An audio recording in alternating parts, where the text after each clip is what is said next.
Hello and welcome to another video on how to model the Tesla Cybertruck inside of Blender.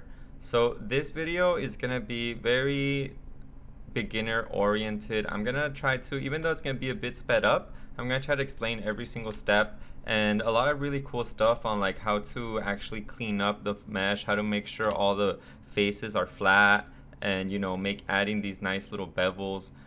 There's a lot of like lessons to learn here, and the first 20 minutes of this video is going to be on making the body, and then after that we're going to start talking about cleaning up and all these extra tips. So if the video gets a little too long for you, I highly suggest just going up to like the 20-minute mark, and then you guys can see the really important lessons I learned while modeling this, because I am also a bit of a beginner when it comes to Blender. So, even though I don't think this like model is perfect, I think it's a great way to kind of showcase different workflows, The wheels I made, I didn't record it, but if you guys want a video, just let me know. And once you're done with that, remember, you can make your own like sort of like version of it, maybe like a little more like SUV kind of version or whatever. This file you can download in my website. There will be a link in the description. And this way you kind of actually see it and use it, and you guys can do whatever you want with it. You can definitely use this environment for your own project, do whatever you want with it. So I hope you guys enjoy this video. There's going to be a lot to learn, and it's going to be a bit sped up. So just remember, if I go through anything too quickly, just hit that little replay button. Okay, so let's delete this cube, press Shift A to start a new cube. And the reason I did that is because the default one is 2 meters and we only need 1 meter, because we're going to use the scaling here in our properties panel to change up the actual size and have it the same size as the Tesla Cybertruck. So it's going to be X 5.885, Y 2.029, and Z 1.905. And also I'm going to move the Z axis up half the scale of the Z, so I could actually just have it laying on the floors. To import the image, just go to the view you want and just drag and drop the image onto your Blender screen. And then from here, go to your image panel and then click on use alpha, and then add a little bit of transparency. This way we could see through the image, and just scale it to the box that we previously made, and then do the same for your other views. I also found another top view in the Tesla website of the Cybertruck. So here I just added it together, and just remember, use alpha and then clear it down a bit so we could so it doesn't bother us too much. Next thing we want to do is we want to stop them from moving. So click on this little filter, click on that arrow, and then find your images and deselect the arrows, and then this way we can't select them. Now we can actually start modifying the cube to make it fit our profile. So let's first click tab to get on edit mode, then 1 to get on vertex mode, and then G to move them around. And here I'm just positioning it relative to the line in the body, right? So if you see that body, it cuts back. So I'm just making sure that in the middle, all that line is perpendicular, and later I'll cut out the wheel wells. Now I want to add the top volume. So what I'm going to do is I'm going to click on 3 to go into my face select mode, and then I'm going to press E to extend it up. So E and then up. And now I'm going to go back to edge, select that edge, and I'm going to press G twice, and that way I could slide it back. And this one I'm going to press delete and click on dissolve edge. So now I'm going to click on this edge and then scale it and click Y to keep it on the Y axis. And then now I kind of have a roof already. And before we move to any more complex cutting and everything like that, I want to make it so that I only work on one side. So the first thing I gotta do is add an edge. So click on your edge loop tool and then just click on the middle, and an edge should come out. Then we're going to go back to our select mode, and I'm going to select all the faces on the left side and then just delete them. And also I'm going to delete the under face of the right side because I don't really need it for this project. And now I'm going to go here to our modifiers, and then under add modifiers, look for mirror.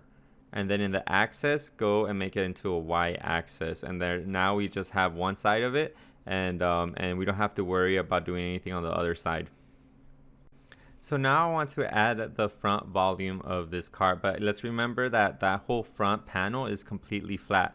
So everything I do, I have to make sure that it's relative to that flat face, right? So right now, just adding an edge won't affect it. We're just adding more edges.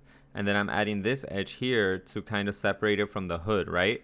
And now I need to figure out a way to move it forward off that axis, right? So first I'm gonna select the face. In the upper left corner, you're gonna see the orientation move, and I'm gonna change it from default to normal, and see how the arrows change directions.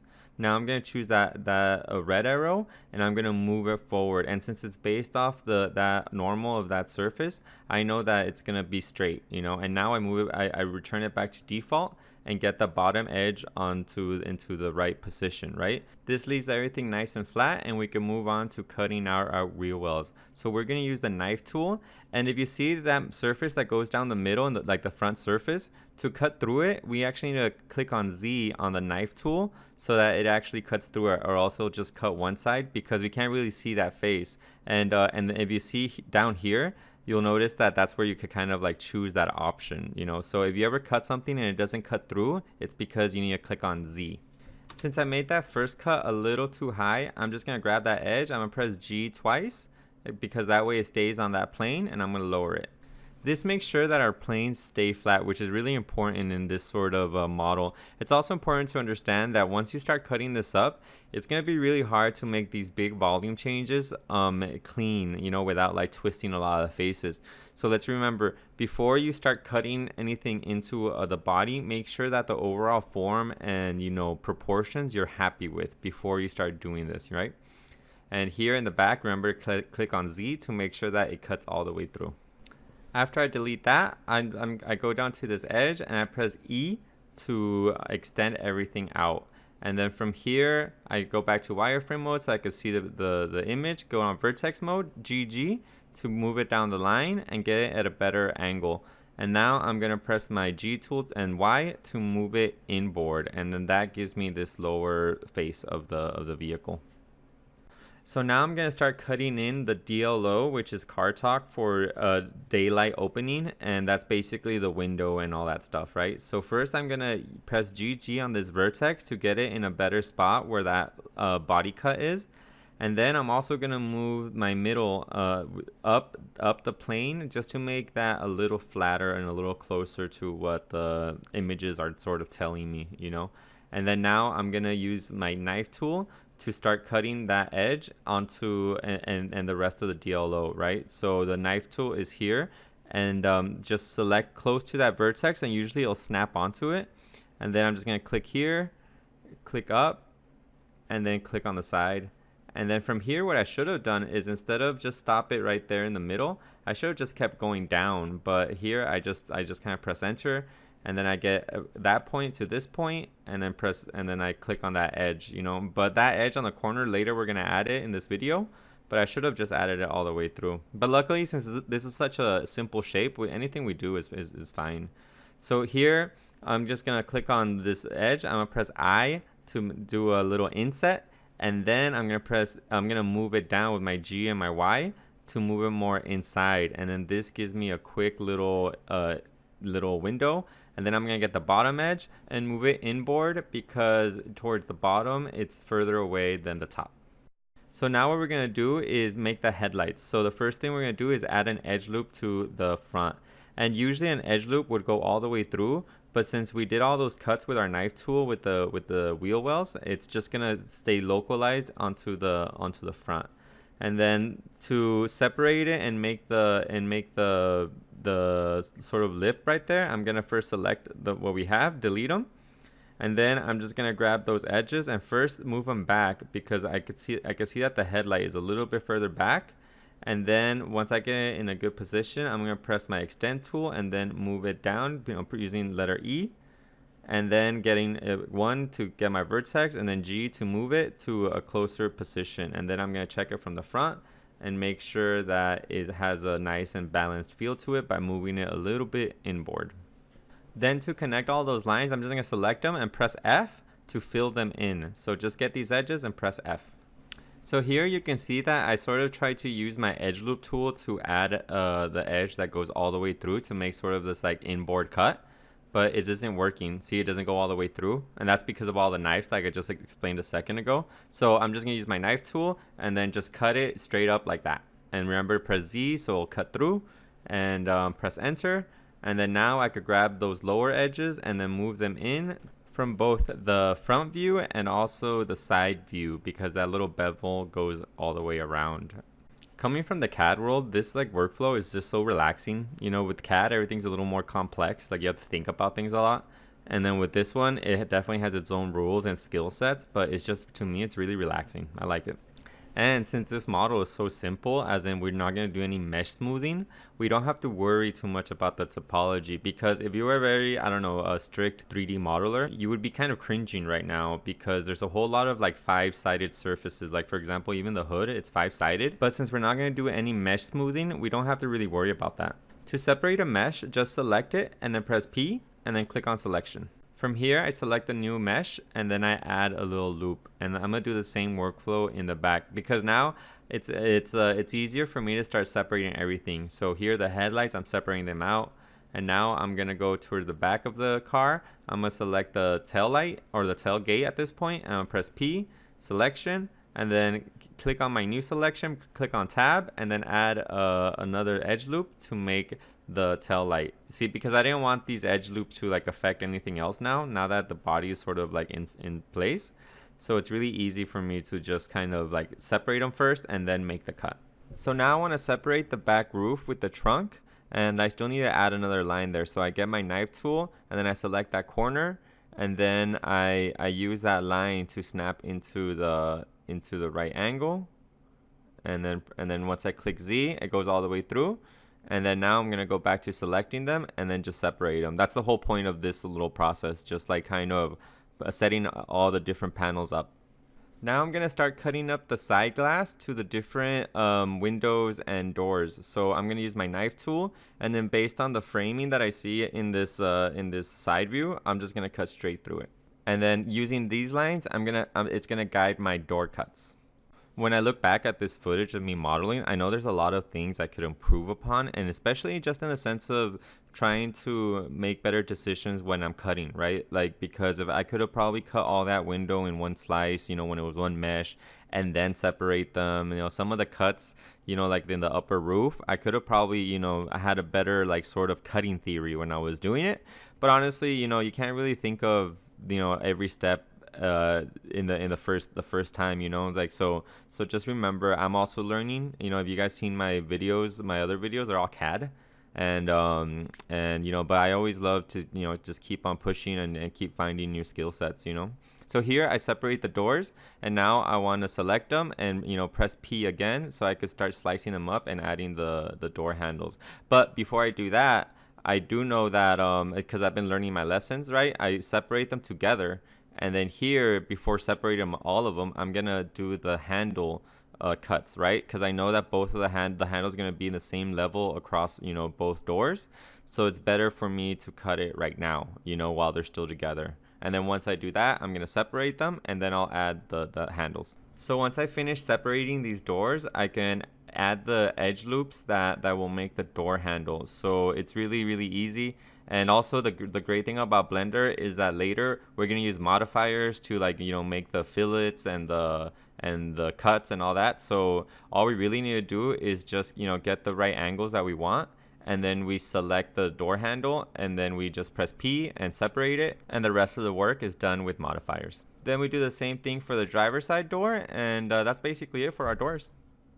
Alright, now let's move on to the fenders. So first we're gonna press Shift H to isolate them, and then we're going to press tab to go back into edit mode, and then the first thing we're going to do is grab these edges and extend them out to make the floor of our, or the underside of our fenders. So let's just press E and Y to lock it into our Y axis and then move it out.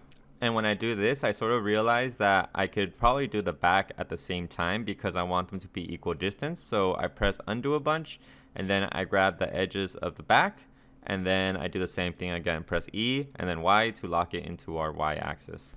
After this, I'm going to focus on making the outer part of our fender. So I'm going to get the knife tool again, and then I'm going to cut the actual surface that we did. And honestly, I think instead of using the knife tool, I could have probably used more a snapping tool to just snap it in place. But I didn't realize that until later. But I will show you guys on the end of the video how to do that, because there's a lot of little tips that I'd want to show examples of. So watch till the end for all the extra tips and tricks. Here I use the extend tool and then I press S to scale it, and then this way I get a little lip around the outside of the wheel well. So then I select the edges and then I use G to move them up and give them more thickness because I feel like that's a little too thin. And even though this makes them not exactly planar, in the end of the video I'll show you guys how to, you know, fix all of that. Because first in this part of it I'm just kind of going real quick, and then later I just go through it again and I clean a lot of little stuff up using some different tricks that I've learned. But I kind of try to keep that until to the end of the videos or till the end of the process, right? Because right now I'm just kind of like putting thickness everywhere and like trying to figure out, right? So here I'm just gonna get this and I'm gonna delete that face, and then I'm gonna select the edges and press F to fill them in, and then that gives me these little fenders.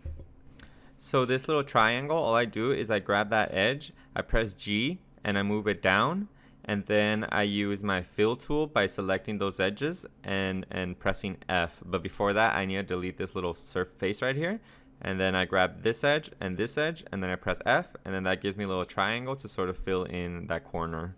Then I'm going to go to the back end again and grab this little edge and then just move it in a little more so that it has a little better taper. All this is coming from like barely looking at images, you know, of the I have it in the background, but don't take any of this like as actual, like I didn't do that much research on it, I'll put it that way. So here, now that I kind of completed this fender, I can select all of it and press P, and it's going to be its own little thing.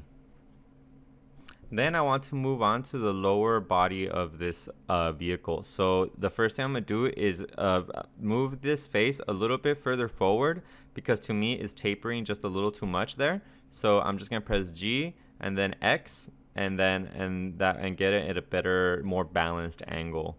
And I'm actually going to use this bottom edge as like the way to start my body size stuff, right? So I'm going to first get it in the right position, and then I'm going to select that edge, and because I'm trying to figure out how I'm going to bridge this two stuff. So I get this edge and I press extend, and I get it relatively close, and now we're actually going to start using our snap functions. So first I'm going to make it its own little element, and then I'm going to select it and press tab, and then I'm gonna use my snap to vertex options. So up on top, see right here, there's a snap function, and then in the settings you go to vertex, and then you select your vertex, and then once you move it close to any of the vertex, it's just gonna snap onto it. So I'm gonna select that and get it close and see how it snaps into it.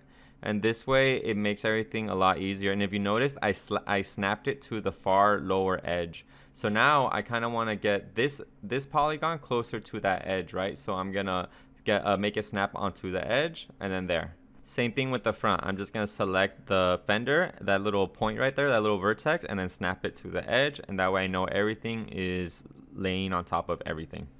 From here I'm gonna select this edge and then extend it down to give me that strip.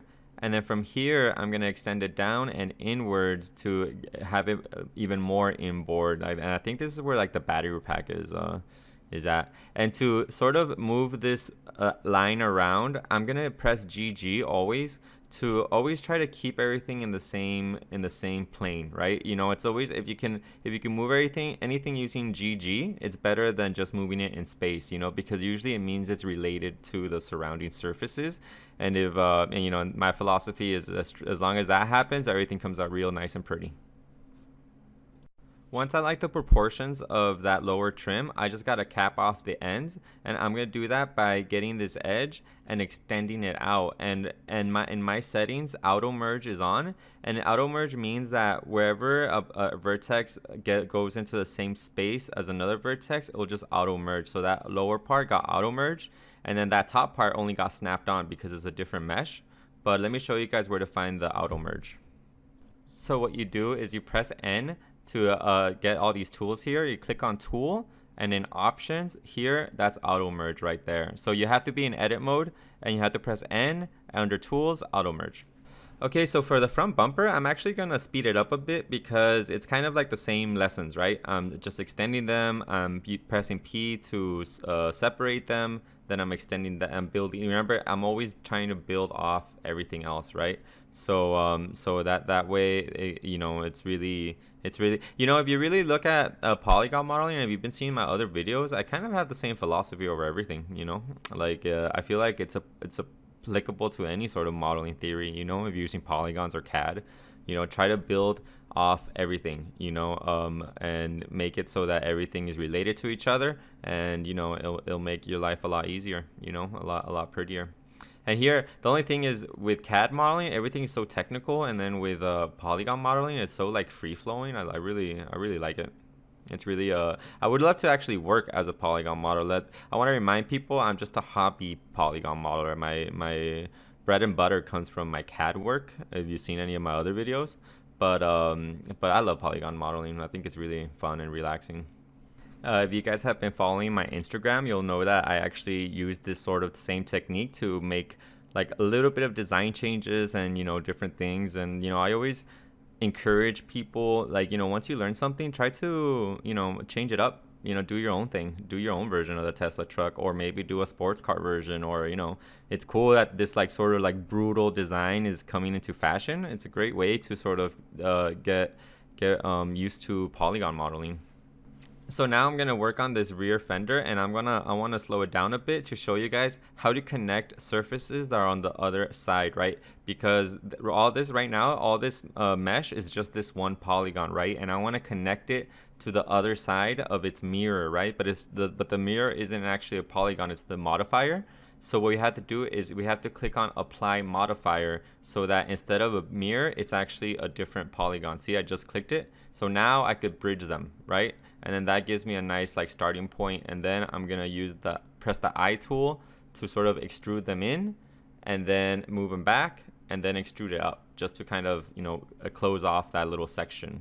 Now I want to do the middle section. So first I'm gonna add an edge loop, click on all of it, press Ctrl B to bevel, and then I'm gonna select this lower part, and then press G to move down, and yeah, kind of block everything in.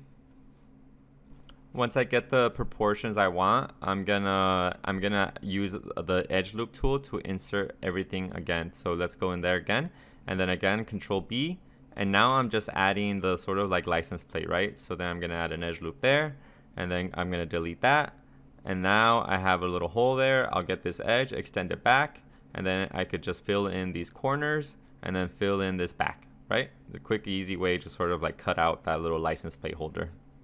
And now I sort of want to just like block out all the rest of my model, right? So here for the bottom trim here, I'm going to apply the modifier again like I did with the rear. And then I'm going to delete these faces. And then I'm going to use my fill tool to connect these two edges, right? That way everything is nice and closed down the middle, right? Every time it's always, the more you have it closed up, the better your model and your rendering is going to be, because then all of a sudden some light might shine through, or a shadow won't look correct, so just remember, try to block in the most you can when you're modeling. So from here, most of the modeling is done, and we're just going to do this little wheel well. And now I'm going to show you guys how to sort of clean up the model for the next steps, and how to flatten some surfaces, and how to use all the modifiers to make it look pretty. And so yeah, let's skip ahead, and I'm actually going to slow it down, because the next part are really like what I learned when I created this video, or like when I created this model, because I learned a lot. I'm not exactly a professional in Blender, and these are the things that I really want you guys to learn. So in this sort of design, it's really important to be able to flatten multiple surfaces and have all of that very controlled. So if you notice here on the side window, if I change my shading to metcap and I eliminate that outline, you could definitely see that there's a difference in angles, right? And I was trying to figure out, okay, how did that happen? I thought that was all one face, and I thought they were all flat. But once I start looking at it like from the side barrel, kind of like this, I could tell that that little point is higher up. So what do? How do I actually flatten it and I keep everything in the same angle, right? So the first thing I'm going to do is I'm going to select this polygon. Then I'm going to create a new manipulator by clicking here and then pressing the plus sign. And then this makes a manipulator based on that surface. So when we do something like scale it down, it's going to be completely oriented to that face. And I could use that orientation with any other object, right? Because if I would just select all of these and then use like based off normal and then flatten them, it would flatten all the surfaces, but you wouldn't control the exact angle, right? So first I'm gonna select all of these vertexes, and then see here I make sure that the face is selected, right? That new manipulator we made, and then here on the right next to it, I'm gonna click on active element. And then I'm gonna basically reselect the last vertex, right? So first I unselect it, now I reselect it. So now it's in that vertex, and now I'm press S, then Z, then 0. And you see how that back vertex just got flat? So now I completely flattened it, and I definitely, all my other lines are completely the same. I basically isolated it so that it's extremely controlled, which might seem a little bit like an overkill, but when we're talking about these very simple shapes, sometimes you really need to control where a surface gets flattened, and you know how instead of like sort of doing like an average, like, you know, flattening. You know, I don't know if that made sense, but it's really important once you really start to, you know, shade everything up and make sure everything is flat. Here's another super tip, okay? So now if I isolate this, you know, it doesn't really make sense that there's just this little strip there, and, you know, it's not going all the way across, you know, that little section of this model, right? So I'm gonna select both of these, and then I'm gonna go to the back and go on to edit mode, and then I'm just gonna delete this one. And then also I'm gonna make sure here delete faces, and then here I'm gonna select these vertices, and then I'm gonna dissolve the vertices, and then that way this whole corner is just one little thing, right? Then I'm gonna grab this edge, and then I'm gonna extend it using my E tool, and then I'm gonna snap it onto the new flat window, right? But here is the really important like tip that I want to show you guys. You know how when you press GG, it goes along the line, right? If I just press GG, see? I'll make sure that your snapping is out, you know, so you don't want to snap to anything right now. So see, if I press GG, it goes through the lines. But what if you want to go extend it, right? Like to do that, you press Alt. So just remember, if you're going off a sliding off an edge and you want to go past that edge, just press Alt. Let's say I want to extend this out, right? I'm gonna get my snapping back, and then I'm gonna press extend, and then get it close to it, and it's just gonna snap onto place. And since my auto merge is on, I already know that's gonna be connected. Same thing here, right?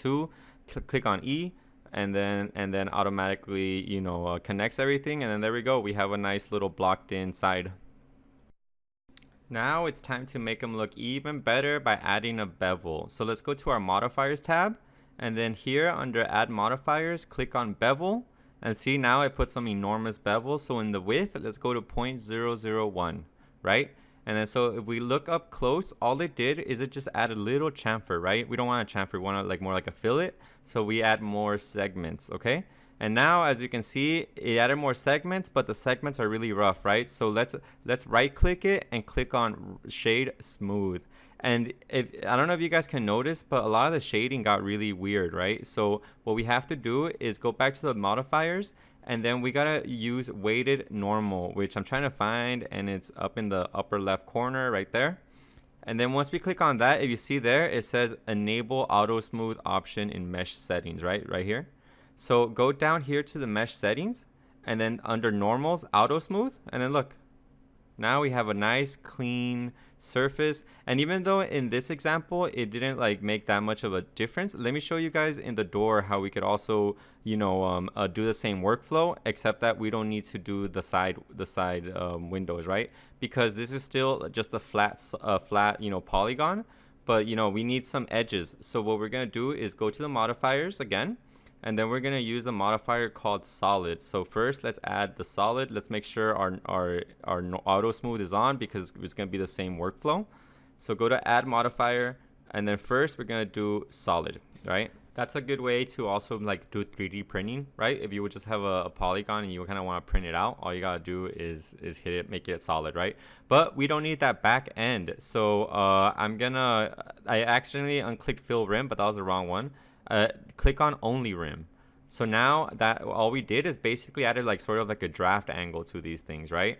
And then now that we have that, we can go back and do the bevel, and then same thing, we're gonna go 0.001, and then we're gonna go segments. We're gonna change that to 4 segments, and you know, let's get a little close-up look to it, and then change it to 4 segments. And then now all I gotta do is go shade smooth, and I see how look how this came out all really weird. That's what happens if you don't add the weighted normal. So go to add modifier, weighted normal, and then now look, everything's all nice and super clean and nice and straight. And you know, the underlying mesh is super simple and easy, and you know, we can move stuff around. And now we don't have to actually do that for everything, right? So let's select the rest of these, and then the last one, make sure it's the door, and press Control L, and then link modifiers. So what that did is it added all the modifiers to all the selected objects. But I still haven't added the shade smooth, right? So I gotta select it, add shade smooth, and then I gotta go into the settings and make sure auto smooth is on. And that's basically the workflow on how to add all these nice little bevels everywhere and make everything nice and clean and pretty. So you know, it's really cool and intuitive and really easy, you know, if you know the right steps. And for my last little tip, if you ever add the bevel modifier and then you get this really weird result, all you have to do is make sure the normals are flipped correctly. So first I'm gonna click on 3 to select the faces, and then L to select all of them, and then up here under mesh, go to normals and then recalculate outside, and then that should fix all your bevel problems. And that will officially conclude this nice little video on how to model the Tesla truck. And I even had the chance to model this like little quick tire tread inside of Blender. If you guys want to know how I modeled it, let me know in the comments and I'll make a video on how to quickly do this like little simple tire tread. And as always, I highly recommend that you do your own version of it. You know, make it a van, make it an SUV, make it whatever it is. You know, sometimes it's a lot better. Don't replicate something, you know, make your own thing, even if it's very, you know, similar. You know, it's always, there's a lot of value in just expressing yourself in that way, you know. So yeah, I hope you guys enjoyed this video. Remember, you could download this file on my website, link in the description. Subscribe if you want to see more of this content, and hit that like button.